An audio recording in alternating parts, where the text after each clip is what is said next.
सुप्रभात बच्चों। आज हम कक्षा 7 के इतिहास विषय का पाठ 2 नए राजा और उनके राज्य का आगे का प्रकरण चोल राज्य साम्राज्य का प्रशासन इसके बारे में पढ़ेंगे। तो देखो बच्चों, इससे पहले हमने पढ़ा कि इस भारतीय उपमहाद्वीप में 7वीं शताब्दी के बाद कई नए राजवंशों का उदय हुआ, जैसे कि गुर्जर प्रतिहार वंश, चौहान, पाल, राष्ट्रकूट, इनके बारे में हमने पढ़ा। फिर एक ऐसे ही नए राज्य चोल राज्य के बारे में हमने पढ़ा था कि चोल वंश सत्ता में कैसे आया, उसकी नींव किसने रखी और इसके प्रमुख शासक कौन थे। फिर हमने चोल राज्य के भव्य मंदिरों के बारे में और यहाँ की कांस्य जो प्रतिमाएं बनाई जाती थी, कांस्य मूर्ति कला, उसके बारे में जाना। उसके बाद हमने यहाँ की कृषि व्यवस्था और सिंचाई व्यवस्था को समझा। अब हम पढ़ेंगे यहाँ के प्रशासन के बारे में कि इस साम्राज्य का प्रशासन कैसा था। तो प्रशासन किस प्रकार संगठित था। किसानों की बस्तियाँ जो उर कहलाती थी, यानी जो किसानों की बस्तियाँ होती थी उसे वहाँ क्या कहा जाता था, उर। सिंचित खेती के साथ वह बहुत समृद्ध हो गई थी। कौन? ये बस्तियाँ। इस तरह के गांवों के समूह को नाडु कहा जाता था, यानी बस्तियों को उर और कई गांवों के समूह को नाडु कहा जाता था। ग्राम परिषद और नाडु न्याय करने और कर वसूलने जैसे कई प्रशासकीय कार्य करते थे। वे लाल जाति के धनी किसानों को केंद्रीय चोल सरकार की देखरेख में नाडु के कामकाज में अच्छा खासा नियंत्रण भी हासिल था। तो कौन सी जाति के?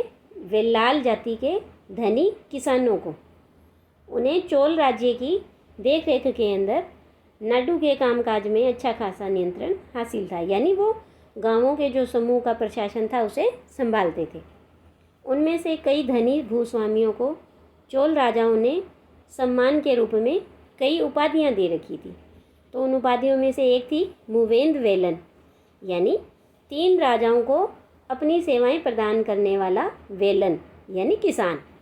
ऐसा किसान जिसने 3 राजाओं को अपनी सेवाएं दी हो, तो उसे कौन सी उपाधि दी गई? मूवेंद वेलन। ऐसी ही एक और उपाधि थी अरई यार, यानी प्रधान। ऐसी उपाधियां थी और उन्हें केंद्र में महत्वपूर्ण राजकीय पद सौंपे गए। इसके बाद देखिए कि भूमि के प्रकार। चोल अभिलेखों में भूमि की विभिन्न कोटियों का उल्लेख मिलता है। तो अब देखिए, सबसे पहले है वेलन वगाई। तो ये गैर ब्राह्मण किसान स्वामी की भूमि होती थी। दूसरा है ब्रह्मदेव, यानी ब्राह्मणों को उपहार में दी गई भूमि। इसके बाद अगला प्रकार है शाला भोग, यानी किसी विद्यालय के रख रखाव के लिए भूमि। इसके बाद देवदान या तिरुमट्टंकनी, मंदिर को उपहार में दी गई भूमि। और अंतिम है पल्ली चंदम, जैन संस्थानों को दान में दी गई भूमि। तो ये सारे क्या थे? भूमि के प्रकार थे।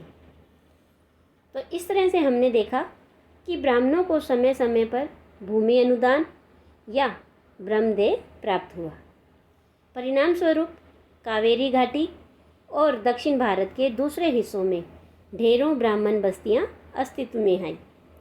प्रत्येक ब्रह्मदेव की देखरेख प्रमुख ब्राह्मण भूस्वामियों की एक सभा द्वारा की जाती थी और ये सभाएं बहुत कुशलतापूर्वक काम करती थी। इनके निर्णय शिलालेखों में प्राय मंदिरों की पत्थर की दीवारों पर ब्यौरेवार दर्ज किए जाते थे। नगरम के नाम से ज्ञात व्यापारियों के संघ भी अक्सर शहरों में प्रशासनिक कार्य संपादित करते थे।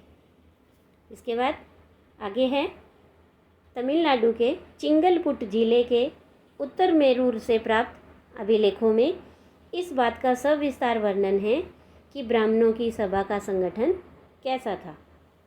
सिंचाई के कामकाज, बाग बगीचों, मंदिरों इत्यादि की देखरेख के लिए सभा में विभिन्न समितियां होती थी और इनमें सदस्यता के लिए जो लोग योग्य होते थे उनके नाम तालपत्र के छोटे टिकटों पर लिखे जाते थे और मिट्टी के बर्तन में रख दिए जाते थे और किसी छोटे लड़के को हर समिति के लिए एक के बाद एक टिकट निकालने के लिए कहा जाता था। तो इस तरह से ये जो ब्राह्मणों की समिति होती थी और इस तरह से वो अपने काम करते थे। इसके बाद है अभिलेख और लिखित सामग्री। उत्तर मेरूर अभिलेख के अनुसार सभा की सदस्यता कैसे होती थी। तो देखिए, सभा की सदस्यता के लिए इच्छुक लोगों को ऐसी भूमि का स्वामी होना चाहिए जहाँ से भू राजस्व वसूला जाता हो। तो उस सदस्यता को पाने के लिए उस व्यक्ति के पास अपना घर होना चाहिए। उनकी उम्र है वो 35 से 70 के बीच होनी चाहिए। उन्हें वेदों का ज्ञान होना चाहिए। उन्हें प्रशासनिक मामलों की अच्छी जानकारी होनी चाहिए और ईमानदार होना चाहिए। यदि कोई पिछले 3 सालों में किसी समिति का सदस्य रहा है तो वह किसी और समिति का सदस्य नहीं बन सकता। जिसने अपने या अपने संबंधियों के खाते जमा नहीं कराए हैं तो वह चुनाव नहीं लड़ सकता है। अभिलेखों में राजाओं, शक्ति संपन्न पुरुषों के बारे में तो जानकारी मिलती है, लेकिन यह जानना खासा मुश्किल है कि साधारण मर्दों और औरतों का जीवन इन राज्यों में कैसा था। तो 12वीं शताब्दी की तमिल कृति पेरिया पूर्णम से एक उदाहरण है। ये देखिए कि इसमें क्या दिया है। अठनूर की सरहदों पर फूस की पुरानी छाजनों वाली छोटी छोटी झोंपड़ियों से अटा पड़ा पुलाया। पुलाया होता है एक ऐसा समूह जिसे ब्राह्मण और वेल्लाल प्रतिष्ठित समाज से के बाहर मानते थे। तो जो पुलाया जाति के छोटे से लोगों का एक ये पूर्वा होता था जिसमें ओछे किस्म के पेशे में लगे खेतीहर मजदूर रहते थे। तो पुलाया एक ऐसा समूह होता है जिसमें ब्राह्मण और वेल्लाल नहीं होते थे, उससे बाहर के लोग होते थे और वो क्या खेतीहर मजदूर होते थे। तो चमड़े की पट्टियों से घिरे हुए झोंपड़ियों के अहातों में छोटे मुर्गे और मुर्गियाँ झुंडों में घूमते रहते थे। गहरे रंग के बच्चे जो काले लोहे के कंगन पहने हुए थे छोटे पिल्लों को उठाए उछलते चल रहे थे। मारुदू पेड़ों की छाया में एक मजदूरनी ने अपने बच्चे को चमड़े की एक चादर पर सुला दिया। आम के पेड़ भी थे जिनकी शाखाओं पर नगाड़े लटके हुए थे और नारियल के पेड़ों के नीचे ज़मीन में बने छोटे गड्ढों में छोटे सिरों वाली कुतिया पिल्लों को दूध पिलाने के बाद लेटी हुई थी। लाल कलगी वाले मुर्गों ने पो फटने से पहले तगड़े पुलैयार यानी पुलाया का बहुवचन है, तो पुलैयार को 2 दिन के काम पर जाने की हाँक लगाते हुए बांग दे दी। धान कुटती लहरदार बालों वाली पुलाया स्त्रियों के गाने की आवाज़ रोजाना कांजी वृक्ष की छाया में फैलती थी। तो ये इस तरह से देखिए कि कैसे इनका वर्णन किया गया है। अब देखिए कि इससे पहले एक प्रश्न है यहाँ पर कि क्या आपको लगता है कि महिलाएं इन सभाओं में हिस्सेदारी करती थी?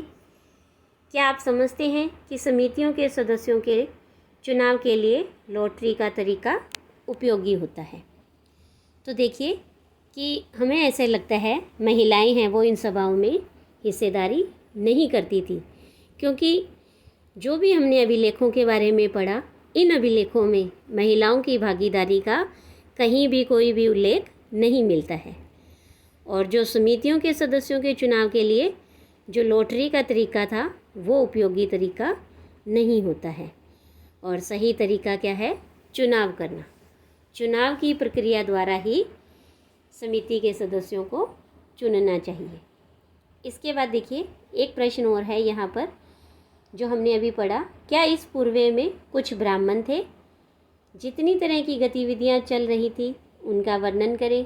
आपके ख्याल से अभिलेखों में इन सब का उल्लेख क्यों नहीं किया गया?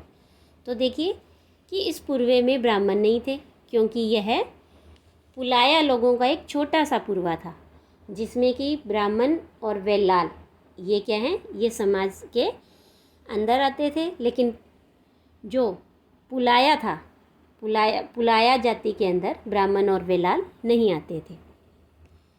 तो ये इस समूह को ब्राह्मण समाज से बिल्कुल बाहर माना जाता था।